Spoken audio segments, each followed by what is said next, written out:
Good afternoon, and welcome to our next installment of Public Art here at Northeastern University. My name is Bruce Ployer, and I work as the Campus Curator here on campus. We are so excited to have John Park with us today to talk about his experience here on campus, to talk about his mural, and to talk about life as an artist. John. Hello. Welcome. Wonderful to see you today. So I want to ask a couple of questions about the piece that you're working on here. First of all, to give some background to our audience, what is your background? What is your training? Okay, so I studied illustration at the Rhode Island School of Design, and I graduated in '96. And then I moved to LA shortly afterwards and got a teaching job at a private high school in Santa Monica. So I was an art teacher for about 13 years. And during that time, I basically was trying to figure out what my artistic voice was. And it took about that long for me to just kind of juggle different styles. And I finally sort of landed on a style about 6 years ago, and I've been developing it ever since. Excellent. And how would you describe that style? It's definitely a mixture of very classical influences, because obviously when I was in illustration, I mostly studied classical art, anatomy, figure drawing, figure sculpting, and oil painting. And then when I got to LA, I was absolutely, completely floored by the street art scene that I was seeing in LA, and that had a huge influence on me. So it's very much a mixture of classical and urban. Now, unlike, let's say, I don't want to use the word classic, but unlike a lot of other street artists and graffiti artists who use spray paint and stencil work, you do not. Can you tell us a little bit about the materials you use? Yeah. So my approach to paintings is very classical. And in terms of the materials I use, it's just acrylic paint and brush. And so in that way, it's definitely much more of a traditionalist method than using aerosols and using stencils and things like that. And that's just because that was what I studied in school, and that's what I'm good at, and so I just kind of stick to my forte. Excellent. A lot of graffiti artists and work that's done in the public arena is done for a reason, whether a political issue or to get a point across.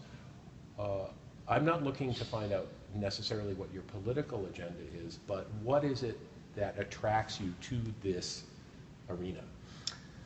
Well, I think that public art is an incredibly important form of art. I think that there's a reason why you're seeing a big resurgence of it right now.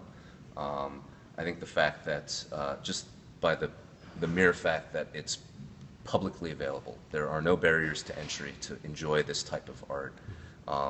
It's literally for the community, and you're putting yourself out there. You're putting your work up in a public forum where anyone can appreciate it, anyone can criticize it, anyone can literally come up and deface it if they so choose, and that's just an agreement that you enter into when you decide to do public art. But I think that it's a very important and necessary counterbalance to this kind of loathsome elite collector, investor class of art that you're seeing right now, with people paying hundreds and hundreds of millions of dollars for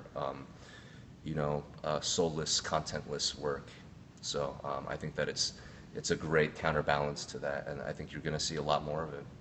Is this the first time that you've done work on a university campus? Yes, this is the first time.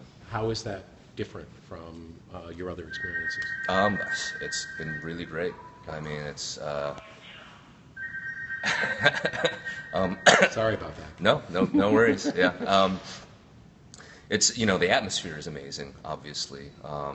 Being a former teacher, I understand that there's a certain energy when you're around students. Everyone's so intense, and everyone's just learning, and it's a lot of fun to work in that environment. And in terms of the actual environment that I'm painting in, it couldn't be more hospitable. So excellent. Yeah. Now let's talk a little bit about the piece that you're doing for us. The name of the piece is Reality Check 2. Yes. And if you could talk a little bit about that, I'm going to have Glenn maybe scan back and take a look at the larger works. Yeah. But if you could talk a little bit about the composition and what's going on in this piece. Okay, so Basically, the idea with this piece was, this is a concept that I came up with a couple of years ago to depict figures that are in midair, and they're purposely rendered so that there is some question as to whether they're flying, whether they're falling, whether they're dancing. The idea was to leave the ultimate decision to the viewer. I like to do that because when you leave space for the viewer to kind of bring themselves into the piece, I feel like that completes the relationship between the artist and the viewer. I personally don't do art where a very clear message, a very clear narrative is kind of driven home. I know that a lot of political artists tend to do that, and I have no problem with that kind of work. For me, this definitely fits more into what I'm trying to get across. Tell us a little bit about the landscape that you've created within this composition. You certainly have the urban element along the bottom, the buildings, the brick and mortar. Can you talk a little bit about the contrast to the figures and the point of that within the composition? Yeah, the buildings are a very important part of this composition. Not only does it give it the actual narrative context of them being very high up in the sky, I also like to play around with the perspectives, warping the landscape so that there's a kind of a slight curve to it, which also adds to just the compositional elements of it. The buildings themselves they started off as more of a decorative element of my paintings. They used to sort of be very flat and part of the background in a more patterned way, and sometimes I would incorporate them as patterns into clothing.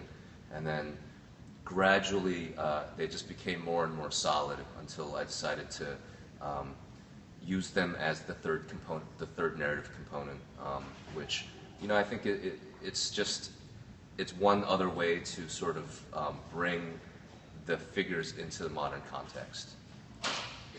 Excellent, excellent. What's next for John Park? I'm back to LA. I have a couple of murals waiting for me at home, and hopefully I'll have a little bit of time to do my sculpture as well, which I try to carve out as much time as I can to do that, and then we'll see.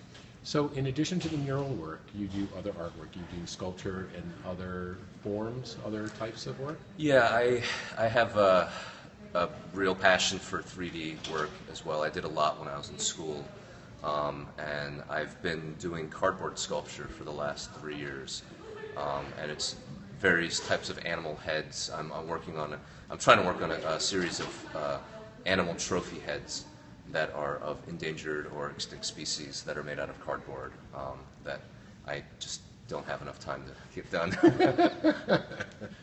Well, we look forward to seeing these. Is there a place where our audience can go? Do you have a website? Yes. Is there a Facebook page? So I'm on Instagram, John Park Arts. I also have a website, johnparkart.com. And I'm actually doing a painting giveaway right now. If you go onto the website, you can get details about that. Great. Excellent. John, it's great to have you here. We're thrilled to have you be part of our community and part of this process of this incredible installation and your latest work on our campus. And we just look forward to the completion and when we can have you back again. I would love to be back. Excellent. Listen, thank you, everyone. Thank you for joining us for our broadcast, and we'll be back soon with another installment of Public Art here at Northeastern University. Bye.